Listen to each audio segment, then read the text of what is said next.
faut que je vous dise un truc. Moi aussi, on est plusieurs dans ma tête. Ok. Bonjour à tous, je suis super contente de vous retrouver pour cette nouvelle vidéo. Aujourd'hui, j'avais envie vraiment de revenir sur quelque chose qui me semble essentiel. En fait, il y a une sorte de malentendu sur l'histoire d'être plusieurs dans sa tête.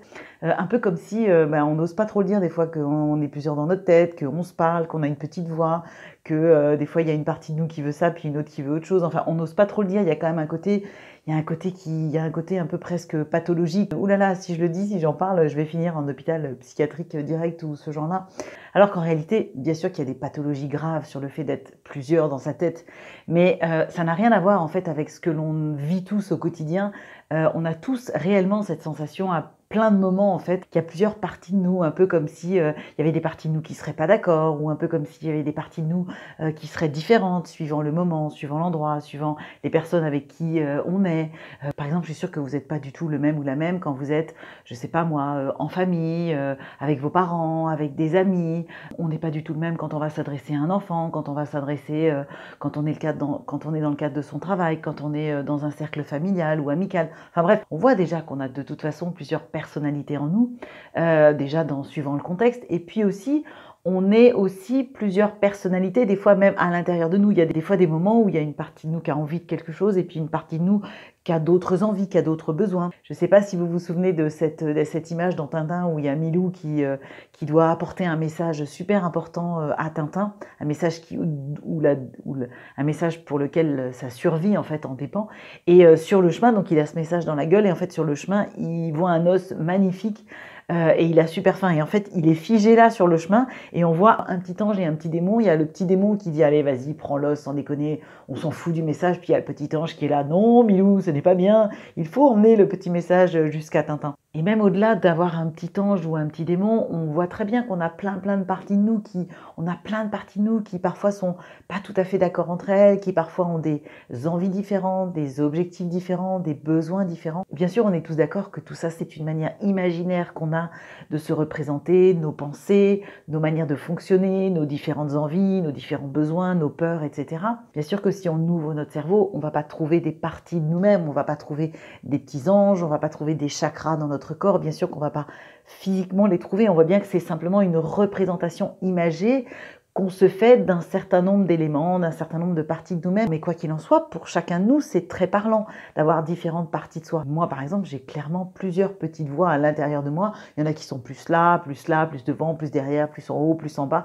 Et elles me parlent en fait à différents moments de la journée. Mais bien sûr que si vous me posez la question, évidemment que je sais très bien que si j'ouvre mon cerveau, il n'y a pas plusieurs parties de moi. Et c'est là d'ailleurs où on peut en parler. Il y a une vraie différence entre une pathologie d'avoir l'impression d'être plusieurs personnes, ou bien être une personne parfaitement saine d'esprit, mais qui a des représentations d'elle-même suivant des moments de la journée, suivant des choses qu'elle se dit, suivant la manière dont elle vit ou elle ressent les choses, etc., etc. Et je sais pas vous, mais moi en fait je trouve que c'est hyper intéressant de pouvoir finalement mettre des mots sur ces parties de nous et puis presque de pouvoir commencer à les visualiser, à les imaginer. Et en fait, pour tout vous dire, en séance d'hypnose, c'est quelque chose qu'on va énormément utiliser, dont on va se servir, cette manière dont chacun de nous imagine des parties de nous, visualise des parties de nous, parce que très souvent, quand on a quelque chose qui va pas bien, quand on est un peu en difficulté entre soi et soi, quand on se sent agacé, triste, déprimé, stressé, inquiet, angoissé, etc., etc. En fait, c'est très souvent qu'il y a justement comme ça des parties de nous qui sont pas d'accord, des parties de nous, un peu comme si ces parties de nous, il y en a une qui aurait des besoins particuliers, des envies particulières, des désirs, des peurs, tout un tas de choses qui lui appartiennent, et puis cette autre partie de nous qui aurait d'autres envies, d'autres peurs, d'autres priorités, d'autres impératifs. Et c'est très étrange parce qu'en fait, très souvent, oui, c'est vrai que ces parties-là, on les visualise un petit peu comme un petit ange et un petit démon, un petit peu comme si l'un et l'autre devaient être l'un contre l'autre, un petit peu comme s'il y en avait un qui faisait les choses bien et l'autre qui faisait les choses pas bien. Mais peut-être qu'en fait, tout ça, c'est juste une manière aussi qu'on a de voir les choses et que peut-être ces parties de nous, elles ont toutes les deux des besoins. Parfois, on parle aussi, par exemple, de notre ego qui serait le méchant, blablabla, par rapport à la bonne personne qu'on serait et elle qui serait parfaite, sereine, qui serait toujours gentille, etc. Mais peut-être que ça n'a rien à voir avec être méchant ou être gentil. Peut-être que notre ego, lui aussi, il a des besoins, des envies, des impératifs, et peut-être que la partie de nous qui est plus sereine, plus tranquille, peut-être qu'en fait, elle pourrait lui apporter des choses. Et peut-être que celui qu'on appelle notre petit démon, peut-être que lui aussi, il aurait des choses à apporter. Peut-être que tous les deux, s'ils se mettaient à travailler ensemble, peut-être que tous les deux, s'ils commençaient à s'écouter, à se regarder, à parler, à se découvrir. Tiens, salut, mais c'est marrant, j'ai toujours eu un peu peur de toi. Ben ouais, moi aussi, parce que tu m'as toujours regardé un petit peu avec arrogance, comme si tu savais tout mieux que tout le monde. Mais non, mais pas du tout, c'est juste que, je sais pas, j'avais pas vraiment idée que tu étais là.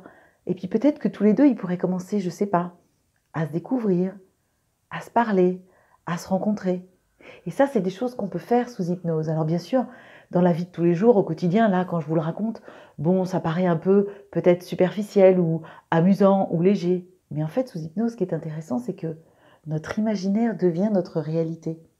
C'est-à-dire qu'on se met vraiment pour quelques instants, quelques minutes, quelques secondes, on se met vraiment à s'immerger totalement dans une situation, avec des choses imaginaires bien sûr, mais des choses qui nous parlent, des choses qui sont importantes pour nous. Et par exemple, ces parties de nous qui sont parfois en conflit, sous hypnose, dans cet état où l'imaginaire devient la réalité, on peut réellement venir les rencontrer, les faire se parler, discuter entre elles, se réconcilier. Et parfois, on peut être comme un médiateur entre ces parties de nous. Et puis, à un moment donné, quand elles se réconcilient, peut-être qu'on s'aperçoit en même temps qu'elles de tout ce qu'il est possible de faire, que peut-être elles sont beaucoup moins divisées, beaucoup moins différentes l'une et l'autre que ce qu'on pourrait imaginer. Et tout d'un coup, c'est comme si, au moment où elles se réconcilient, il y a quelque chose à l'intérieur de nous qui se libère réellement, qui se libère physiquement. Il y a quelque chose, comme quelque chose qui s'installe déjà, comme un espace qui se libère à l'intérieur de soi. Bien sûr, c'est sous hypnose, mais comme sous hypnose, tout ce que l'on vit commence à devenir réalité, alors il y a quelque chose qui s'installe en nous, il y a des compréhensions, il y a des apprentissages qui se font, il y a des possibilités qui s'ouvrent, des chemins qui s'ouvrent à l'intérieur de soi. Vous savez, c'est un peu comme quand on va voyager quelque part, on apprend des choses nouvelles, on découvre. Quand on revient de ces voyages, il y a quelque chose qui, de manière presque imperceptible, mais bien réelle, a changé à l'intérieur de nous, comme une manière de voir le monde différemment, de voir notre vie différemment, de voir les choses différemment. Des valeurs qui étaient importantes pour nous, tout d'un coup, elles ont un peu bougé, elles sont un peu bousculées. Et ça, quand on revient dans notre vie de tous les jours, bien sûr, ça reste, c'est quelque chose qui nous permet d'avancer, de voir les choses différemment. C'est la même vie, on n'est pas obligé de changer sa vie, mais c'est notre regard sur les choses qui a changé, notre regard sur nos parties de nous-mêmes, ce petit ange et ce petit démon. Et on s'aperçoit que parfois, le simple fait de se réconcilier avec des parties de soi, c'est incroyable le nombre de choses que ça change. Voilà, c'est juste ça dont j'avais envie de vous parler aujourd'hui, juste pour simplement prendre conscience qu'il y a toutes ces parties de nous et que peut-être ça peut être intéressant de venir les rencontrer, de venir découvrir ce qu'elles ont à nous dire, de leur parler, d'échanger avec elles. Quelle partie de vous vous auriez envie, vous, là, maintenant, de venir interroger, de venir découvrir? Avec quelle partie vous auriez envie de venir vous réconcilier? Et vous voyez, vous aussi, vous avez peut-être plein de parties de vous-même que vous avez envie de venir découvrir. Et puis c'est vrai, peut-être qu'on n'est pas tout à fait tout seul dans notre tête, mais peut-être que c'est une super bonne chose, non? Voilà, c'est tout pour aujourd'hui. Merci beaucoup. Et puis comme toujours, n'hésitez pas à vous abonner à ma chaîne, à cliquer sur la petite cloche pour être informé des prochaines vidéos. N'hésitez pas à liker, à partager, à commenter, ça me fait toujours super plaisir. Et puis en attendant, si vous avez envie d'en savoir plus, n'hésitez pas à me contacter. Vous avez toutes mes coordonnées dans la description de cette vidéo. Et d'ici là, je vous souhaite une super bonne journée. Je vous dis à très bientôt pour de nouvelles aventures. Merci beaucoup.